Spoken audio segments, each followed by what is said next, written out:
Swayam Prabha. Digital India. Educated India.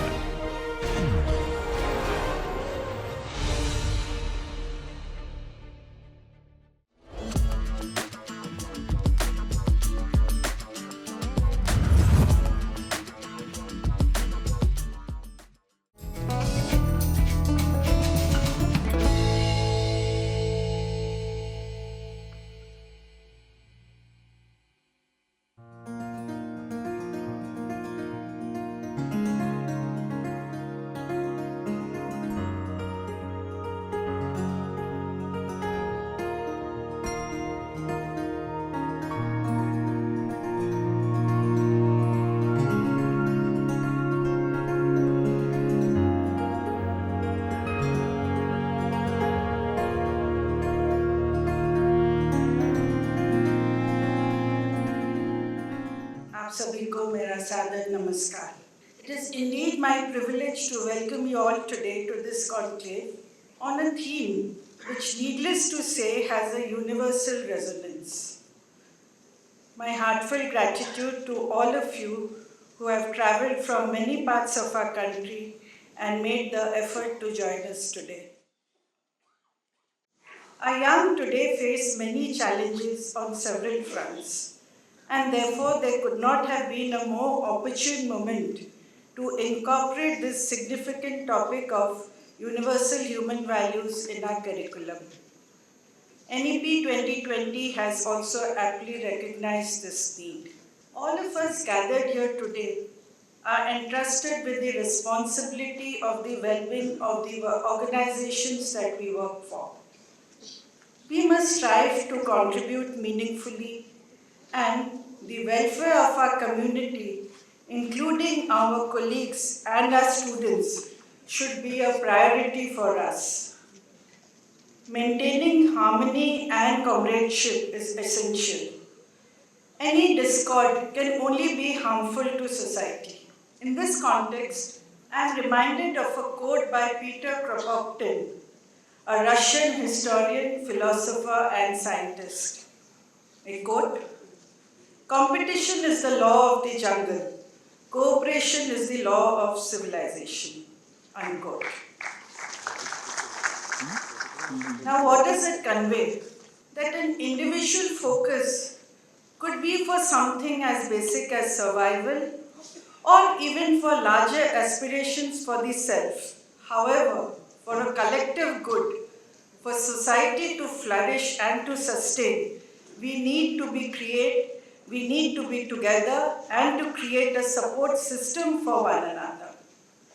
Therefore, it is our obligation to guide our students about the overall purpose of education, which lies in prosperity, righteousness, and having a holistic view. Incorporating appropriate courses in our curriculum will go a long way in creating a right mindset in our students to face the many challenges that life throws at us with a balanced approach and have a fulfilling life.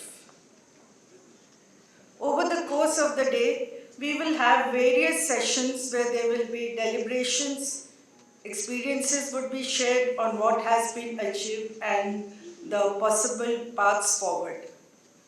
I extend a special appreciation, particularly to the UHV nodal centers for the valuable contributions through curriculum design, faculty preparation, and creating an institutional culture.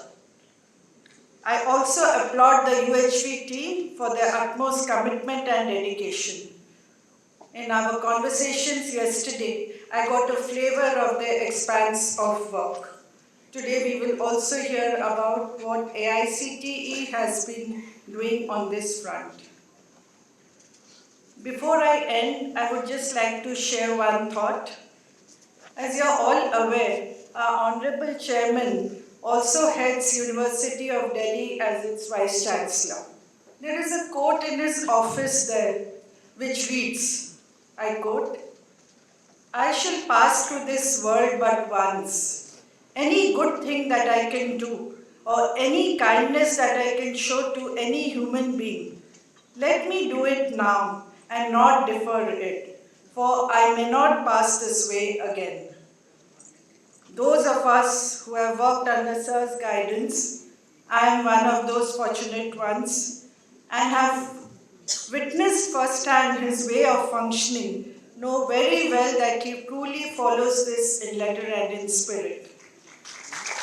May we all be guided by such values. All of us gathered here today have the privilege of being empowered. Let us use our empowerment to make the world a better place for our fellow human beings. Thank you, Jai Hind.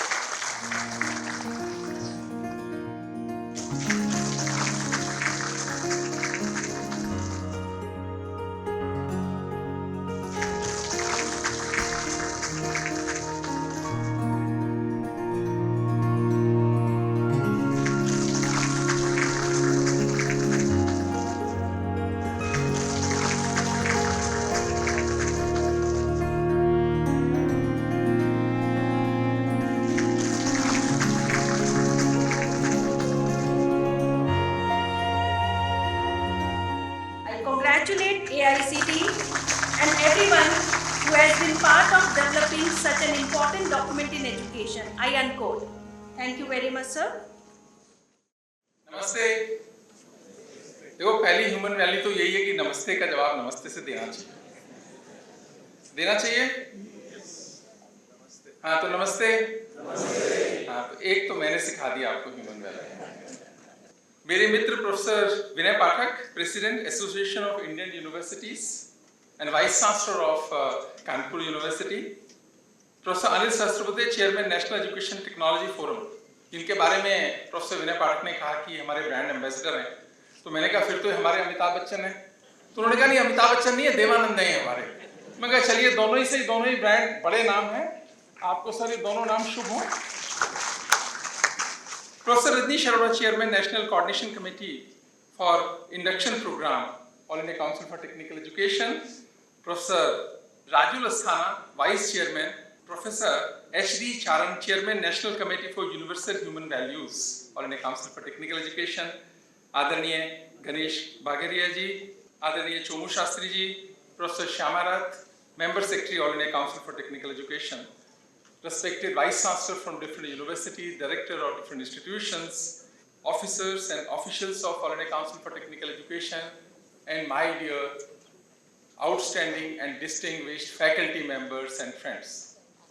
Good morning and namaste to all of you. जब मैं AICT में आया तो मुझे पता लगा कि एक कॉन्फ्रेंस होनी है वाइस चांसलर्स की, और ये ह्यूमन वैल्यूज पे कॉन्फ्रेंस करने जा रहे हैं। तो मेरे मन में एक प्रश्न आया कि ह्यूमन वैल्यूज को पढ़ाने की आवश्यकता क्या है और क्यों इसको पढ़ाना चाहिए। नहीं पढ़ाएंगे तो क्या हो जाएगा, और पढ़ाएंगे तो क्या हो जाएगा, ये मेरे मन में भाव आया और प्रश्न आया।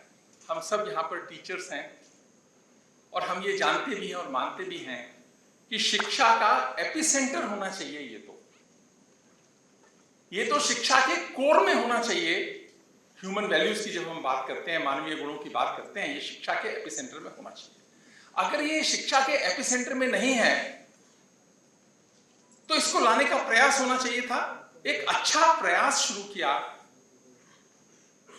कुछ शिक्षाविदों ने, मैं उनके प्रयास की सराहना करता हूं, लेकिन बड़ा चैलेंज हम सबके सामने है कि इसको एपिसेंटर कैसे बनाया जाए शिक्षा का। पाठक साहब ने सही कहा कि हम ऑडिट कोर्स कराते थे, बाद में उसको क्रेडिट किया। वो तो करना ही चाहिए क्योंकि ये को करिकुलर एक्टिविटी नहीं है, ये कोर करिकुलर एक्टिविटी है। पहले तो इस भाव का निर्माण करने की बहुत आवश्यकता है।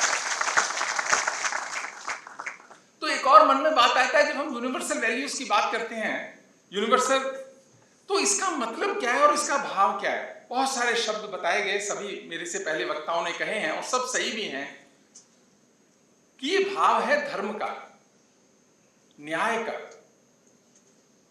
जब भी हम ह्यूमन वैल्यूज की बात करेंगे तो ये भाव है करुणा का, समझ का, त्याग का, संस्कार का, संस्कृति का। ये भाव है खुशी का, विश्वास का, सत्य का, निष्ठा का, प्रेम का, अपनेपन का, बुद्धि का, प्रॉस्पेरिटी का। लेकिन एक और भाव है, मैं उस पर बाद में बात करूंगा, जिस पर कि ह्यूमन वैल्यूज में आज सुबह से बात नहीं हुई, और भारत में और भारत के लोगों के लिए ये बात बहुत आवश्यक है, वो है राष्ट्र प्रेम का भाव। क्योंकि जिस समय ये राष्ट्र प्रेम का भाव इसलिए बहुत ही महत्वपूर्ण हो जाता है, इस पे बात करनी चाहिए, क्योंकि ह्यूमन वैल्यूज में भारत उत्कृष्टता पर रहा है जब था, उसके बाद 800 साल गुलामी झेली भारत ने। इसीलिए केवल इन गुणों की बात करना पर्याप्त है कि नहीं है, ये प्रश्न छोड़ रहा हूं, क्योंकि बहुत बड़ा भाव है राष्ट्र प्रेम का भाव। और 800 वर्ष जिस देश ने गुलामी झेली हो, जिस सभ्यता ने गुलामी झेली हो, सब अच्छी चीजें होने के बावजूद झेली हो, तो इस पर भी विचार करने की उतनी ही आवश्यकता है जब हम इसकी समग्र दृष्टि से इसको देखते हैं तो। और ये भाव है मानवता का, ये भाव है इंसानियत का। किसी ने बहुत अच्छा कहा है कि देखकर दर्द किसी का जो आह निकल जाती है, यही बात इंसान को इंसान बनाती है। अगर आपको किसी दूसरे के दर्द में दर्द का एहसास नहीं हो रहा, अगर आपको किसी के दुख में दुख का एहसास नहीं हो रहा है, तो बहुत आवश्यकता है इस पे काम करने की। कोर्स पढ़ाना उसका एक माध्यम है, अकेला माध्यम नहीं है, लेकिन एक बहुत प्रभावशाली माध्यम है। और यही बात एक हिंदी की कवित्री है तरुणा मिश्रा, वो दूसरे तरीके से इसी बात को कहती हैं, जब वो कहती हैं कि किसी निगाह की जो बेबसी समझते हैं, किसी निगाह की जो बेबसी समझते हैं, वही तो लोग हैं जो जिंदगी समझते हैं। तो शिक्षा का पहला काम है जिंदगी समझने वाले मनों को तैयार करना, और उसमें सबसे इंपॉर्टेंट रोल टीचर्स का है। अगर आपके पास कोई विद्यार्थी आता है और उसकी आंखों की आप बेबसी नहीं समझ पा रहे, उसकी कष्ट और कठिनाई को नहीं समझ पा रहे हैं, तो हमको भी उतना ही अपने अंदर काम करने की आवश्यकता है। इसीलिए मैं अपने जितने हम टीचर्स बैठे हैं कि हम याद रखें तरुणा मिश्रा की पंक्तियां कि किसी निगाह की जो बेबसी समझते हैं, वही तो लोग हैं जो जिंदगी समझते हैं। और अगर हमको वैसे मन तैयार करने हैं, एरिस्टोटल ने बहुत अच्छा कहा कि the purpose of education is learning to live together. ये एरिस्टोटल ने कहा, purpose of education is learning to live together. साथ रहना कितनी बड़ी बात है, इंपॉर्टेंट बात है।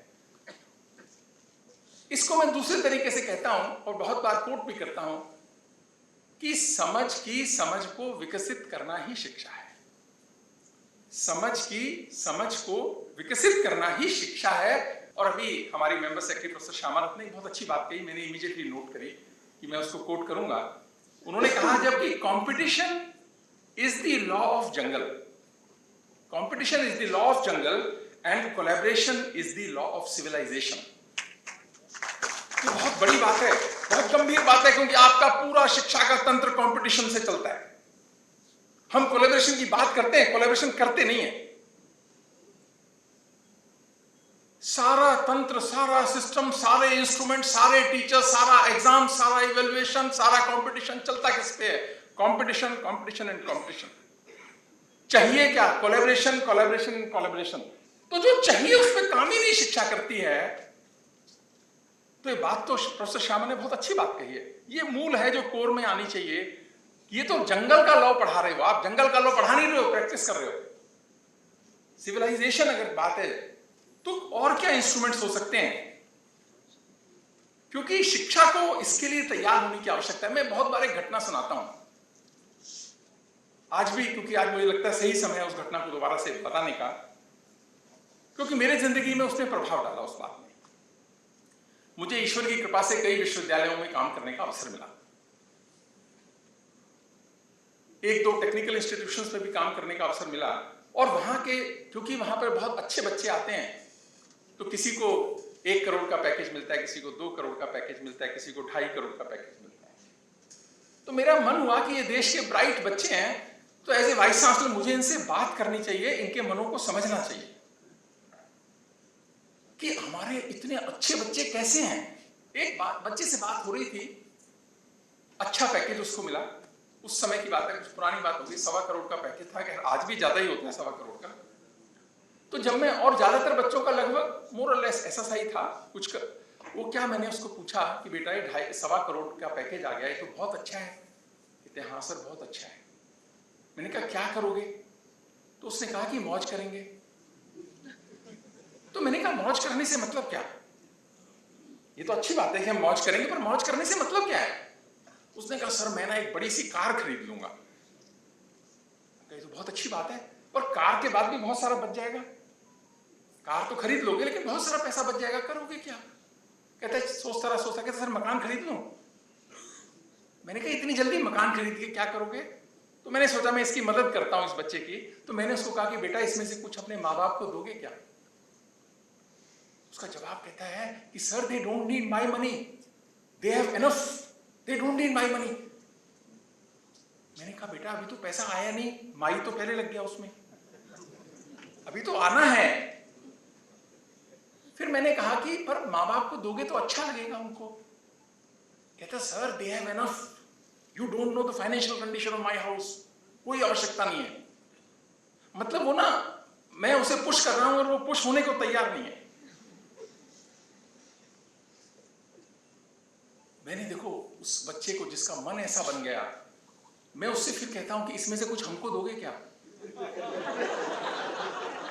आप मेरी भी हिम्मत देखो, मैंने उसको कहा कि इसमें से कुछ हमको दोगे क्या? तो बच्चा कहता है कि सर आपका तो कुछ बनता ही नहीं, आपका तो किसी एंगल से और कहीं से कुछ नहीं बनता। तो मैंने कहा हमारा क्यों नहीं बनता? कहता है सर कैसे बनता है बताओ। मैं 8वीं 9वीं 10वीं 11वीं 12वीं कोचिंग गया, बहुत मेहनत करी। जब बच्चे सिनेमा देखते थे मैंने सिनेमा नहीं देखा, जब बच्चे दूसरे कुछ करते थे मैंने कुछ नहीं किया। मैंने जिंदगी में केवल पढ़ाई करी, कोचिंग करी, और मैंने जेईई का एग्जाम पास किया, अच्छे नंबर लाया। इसमें आपका क्या? मैं कहा हाँ इसमें तो हमारा कुछ नहीं। कहते मैं यहाँ आया, पढ़ाई करी, एग्जाम दिए। जब बच्चे क्रिकेट खेलते थे, कहीं और कुछ जाते थे, मैं नहीं जाता था, और कंपनी आई, कंपटीशन में बैठा, अच्छे नंबर उसमें लाया, कंपनी ने मुझे सेलेक्ट किया, तो इसमें आपका क्या? तो मैं सोचने लगा कि ये देश का सबसे अच्छा बच्चा है, और उसको इसका एहसास ही नहीं कि जब वो तैयारी कर रहा होगा तो माँ रात को खाना बना के भी लाई होगी, पिता ने भी कुछ किया होगा, और उसको उस चीज के भाव का निर्माण ही उसके अंदर नहीं हुआ। उसको लगता है कि I am the sole proprietor of my success. तो मुझे हरिओम पवार जी की कुछ पंक्तियां ध्यान आई, मैंने सोची मैं कोट करता हूं कि अरे हम कर्जा खाए बैठे इन अपनों की कुर्बानी का, हम कर्जा खाए बैठे इन अपनों की कुर्बानी का, हम क्या एहसान चुकाएंगे इनकी आंखों के पानी का। जो बच्चा माँ बाप को देने को तैयार नहीं है, वो देश को क्या देगा, इंस्टीट्यूशंस को क्या देगा? पर क्या ये उसका कसूर है? आपने कहा पढ़ो तो वो पढ़ा, आपने कहा कि एग्जाम दो तो दो, उसने दिया, ट्यूटोरियल करो तो करा, असाइनमेंट दो तो किया। माँ ने भी बचपन में उसको यही कहा ना कि बेटा असाइनमेंट है, किसी को दिखाइयो मत, तेरे मार्क्स कम हो जाएंगे। उसने शेयर नहीं किया असाइनमेंट किसी से, ऐसे संभाल के रख लिया असाइनमेंट। तो जैसा हमने किया, कसूर बच्चे को क्यों देंगे? हम जिम्मेदार हैं, शिक्षा जिम्मेदार है, हम शिक्षा से जुड़े लोग जिम्मेदार हैं कि हमने उस विषय पे काम ही कहां किया। हमको लगा कि सब ठीक है, तो अगर इस देश का सबसे ब्राइट माइंड ऐसा सोचता है, कल को जब ये बड़े पदों पे जाएगा, और लेगा वो बड़े पद क्योंकि अच्छा बच्चा है, हार्ड वर्किंग है, इंटेलिजेंट है, हमारे सारे टेस्ट यही तो चेक करते हैं, हार्ड वर्किंग है, इंटेलिजेंट है, वोकैबुलरी है, इतिहास का भी ज्ञान है, एग्जाम दे सकता है, अच्छे नंबर ले सकता है। जब वो बड़े पदों पे बैठेगा तो मैं कौर बेचन साहब की कुछ पंक्तियां कोट करता हूं, वो जो कहते हैं कि कोई उस पेड़ से पूछे मुसीबत में खड़े रहना, कि कोई उस पेड़ से पूछे मुसीबत में खड़े रहना, कि जिसने बाढ़ के पानी में भी सीखा अड़े रहना। मैं कितने ही बड़े लोगों की नीचाइयों से वाकिफ हूं, मैं कितने ही बड़े लोगों की नीचाइयों से वाकिफ हूं, बड़ा मुश्किल है दुनिया में बड़े होकर बड़ा रहना।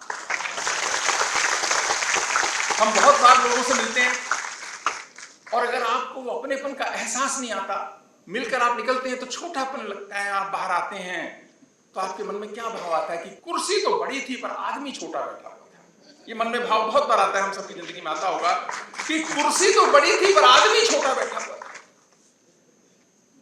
कौन फेल हुआ? शिक्षा फेल हुई,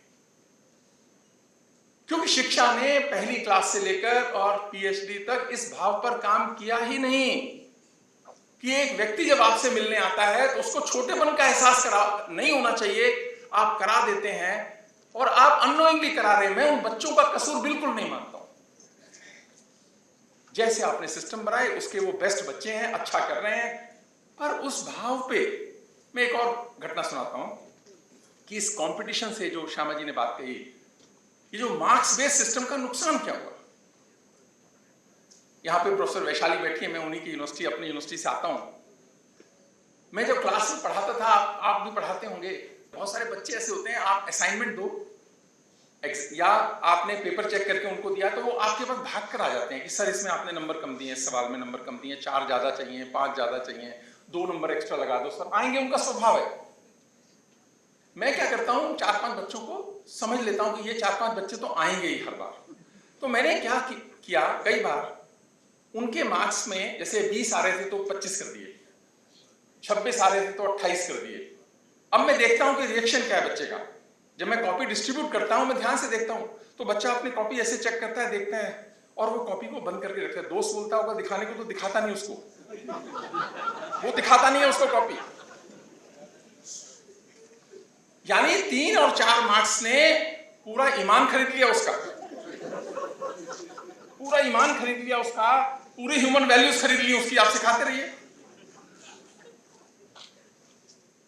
आज तक मेरे पास कोई बच्चा आया नहीं, पर वो क्यों नहीं आया, ये प्रश्न तो आप सोचो ना। मेरे पास बच्चा क्यों नहीं आया?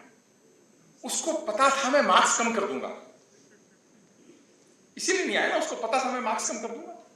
अगर उसको ये भरोसा होता कि सर के पास जाऊंगा, सर शाबाशी देंगे, बेटा तूने बहुत अच्छा काम किया, सच्चाई का काम किया, निष्ठा का काम किया, चल तेरे को 10 नंबर और देता हूं, सारे बच्चे आते। आपने इंस्ट्रूमेंट ही नहीं बनाया, ना टीचर्स की ट्रेनिंग है, ना किसी और की ट्रेनिंग है। सच कह रहा हूं ना। अगर आप 5 नंबर एक्स्ट्रा दे देते तो क्या हो जाता? ये धरती गिरती, आसमान गिरता, कुछ नहीं होता। और उसके मन में बात बैठ जाती कि मैं सच्चाई के साथ रहूंगा और सर मेरे को शाबाशी देंगे, सारे बच्चे आपके पास आते। अगर हम ह्यूमन वैल्यूज पढ़ाना चाहते हैं तो ऐसे छोटे छोटे इंस्ट्रूमेंट बनाने की आवश्यकता है कि ऐसा हो क्यों रहा है और उसका तरीका क्या है। अगर एक बच्चे के असाइनमेंट दूसरे से कॉपी कर लेता है, आप उसको भी डांटते हो, दोनों के नंबर कम कर देते हो।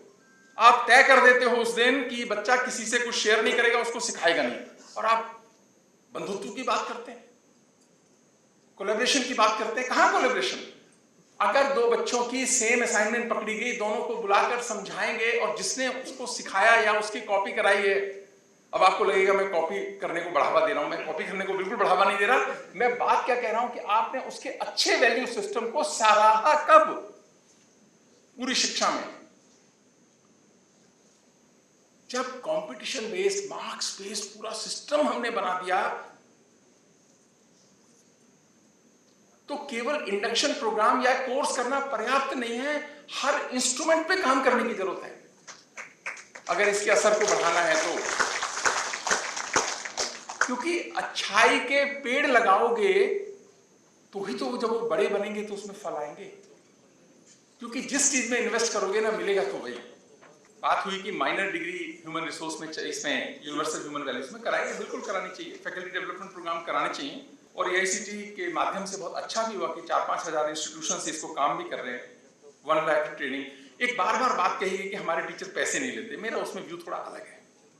देखिए, पैसे में बड़ी ताकत होती है, बिना पैसे के तो फिर सस्ता सामान नहीं मिलता है।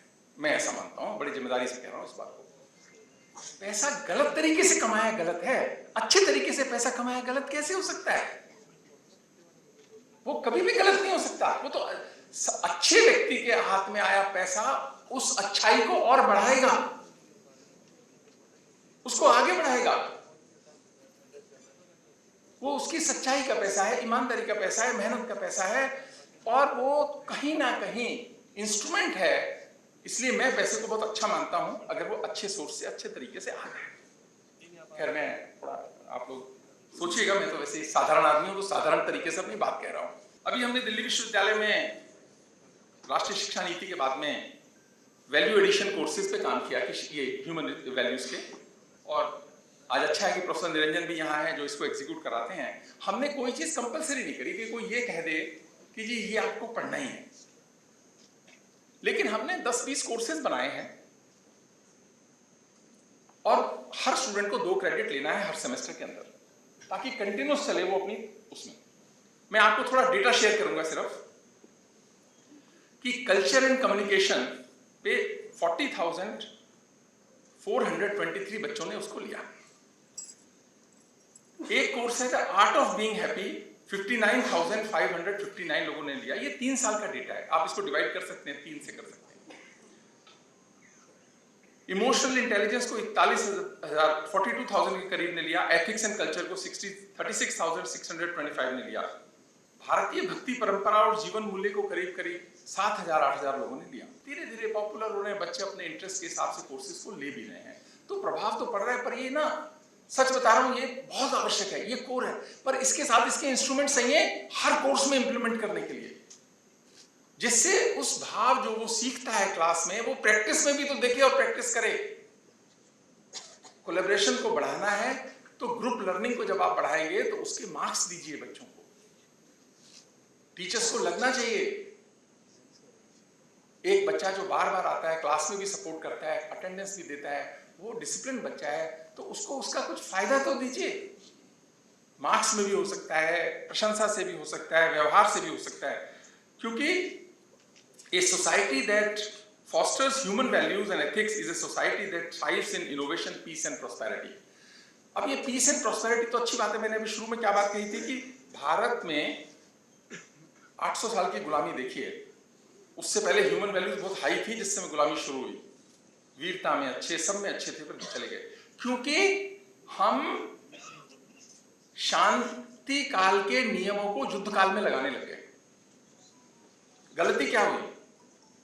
शांति काल है, आज शांति है, पीस है, प्रॉस्पेरिटी है, तो उसके जो नियम है वो युद्ध काल में थोड़ी लग जाएंगे। दुश्मन को तो नहीं छोड़ा जा सकता ना, एक बार भी नहीं छोड़ा जा सकता। जो वो देश के बॉर्डर को क्रॉस करेगा उसको एक बार भी नहीं छोड़ा, उसकी कोई ह्यूमन वैल्यूज नहीं है।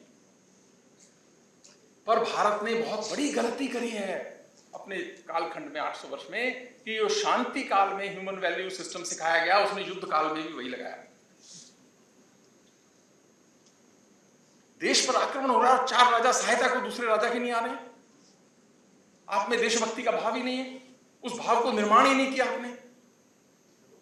तो उस समय का जो कष्ट था वो आज भी है। इसी कारण से थोड़ा मॉडिफाई करने की आवश्यकता है कि ये किस राष्ट्र प्रेम की कॉस्ट पे नहीं होना चाहिए कुछ भी। ह्यूमन वैल्यूज में इसको समावेश करने की आवश्यकता है। करुणा का भाव अच्छा है, शत्रु के साथ नहीं। राजा का व्यवहार प्रजा के साथ जो होना चाहिए वो शत्रु के साथ नहीं हो सकता। राजा का धर्म प्रजा के साथ अलग है, शत्रु के साथ अलग है। ये जो घालमेल भारत ने और भारत के समाज ने किया है,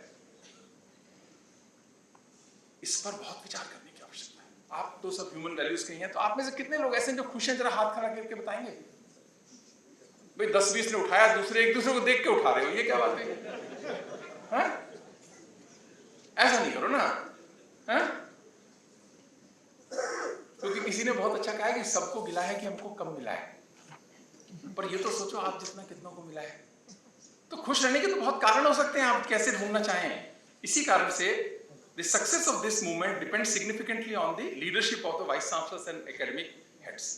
आप समझेंगे तो बाकी समझेंगे, आप कन्विंस होंगे तो बाकी सब कन्विंस होंगे। मैं एक और घटना सुना के बात खत्म करूंगा। अभी प्रोफेसर प्रतीक बैठे हैं, दिल्ली टेक्नोलॉजिकल यूनिवर्सिटी के वाइस चांसलर हैं। मैं इससे पहले वाइस चांसलर था वहां पे। तो एक दिन एक स्टूडेंट आया मेरे पास, डॉक्टर लेकर आए थे, professor doctor Ravi Bansal doctor हैं, वो मुझे लेकर आए और मैंने देखा बच्चा बदहवास, आपके ह्यूमन वैल्यू से जुड़ी हुई घटना है। बदहवास बच्चा, परेशान। तो मैंने कहा क्या हुआ? वो कहता है सर मैं सुसाइड करना चाहता हूँ। तो डॉक्टर ने कहा मैं इसीलिए आपके पास लेकर आया कि ये कह रहा है कि मैं सुसाइड करना चाहता हूँ। मैंने कहा क्यों सुसाइड करना चाहता हूँ? मुझे लगा फेल हो गया होगा। मैंने कहा बेटा अगली बार अपीयर हो जाना, फेल होने में तो कोई खास बात नहीं है, जैसे सहज। मैंने कहा, उसने कहा सर नहीं। मैंने कितने मार्क्स आए? कहते मार्क्स तो मेरे सर ठीक है, इतने अच्छे नहीं है पर ठीक है, 86% आए या 85% आए। मैंने कहा फिर क्या प्रॉब्लम है? पापा पैसे भेज रहे हैं घर से? कहते हाँ पापा पैसे भी भेज रहे हैं। और क्या कष्ट है तेरे को? पैसे आ रहे हैं, नंबर अच्छे आ रहे हैं, और क्या कष्ट है जो मरने की बात कर रहे हो? कहता नहीं sir, God is very unkind to me, God is very unkind to me. मैंने कहा क्यों? तो बात क्या कहता है? कहता है सर मेरे रूम पार्टनर है, उसकी आय 92%, मेरी आय 86%, तो मुझे बड़ी जेलसी होती है। मैं सोचता हूँ उसको ना पीट दूं पकड़ के, मैं उसको पीटना चाहता हूं, मगर मैं पीट सकता नहीं। देखो शरीर मन बुद्धि आत्मा है, तो मन तो बहुत कुछ करता है करने को। 3 इडियट फिल्म का सारा मैसेज गलत है। ये सोसाइटी को जो सिखाया जाता है ना, मन जो कहता है वो करो, किसी की मत सुनो, मन की सुनो, ये गलत है। बुद्धि रोकती है, मन तो करता है किसी को पीट दो, पीटते थोड़ी है अपन, बुद्धि रोकती है, और जिसकी बुद्धि खराब हो जाती है वो पीट भी देता है। तो बुद्धि और मन का सामंजस्य बहुत जरूरी है। ये ह्यूमन वैल्यूज करता है, मन और बुद्धि का सामंजस्य करता है, सही को सही और गलत को गलत, यही तो धर्म है।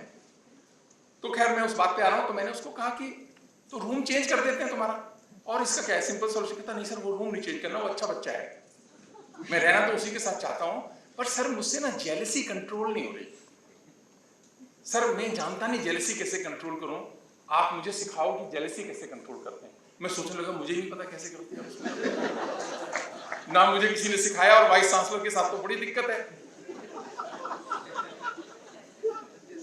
उसने कहा नहीं सर जेलसी कैसे कंट्रोल करूं। मैंने कहा भैया मैं डॉक्टर को कहा है कोई मेडिसिन आती है जेलसी कंट्रोल करने की। उसने कहा सर मेडिसिन नहीं आती, हम फील गुड हार्मोन्स दे देते हैं इसको। तो खैर हमने तय किया कि हमारे ऑफिस में ड्यूटी लगी कि वो बच्चा बहुत अच्छा बच्चा है हमारा, नहीं परेशान है, सुसाइड करने की सोचता है, तो हम लोगों के लिए शर्म की बात है, शिक्षा के लिए शर्म की बात है, और असल बात है हम पे पहले आ गया वो।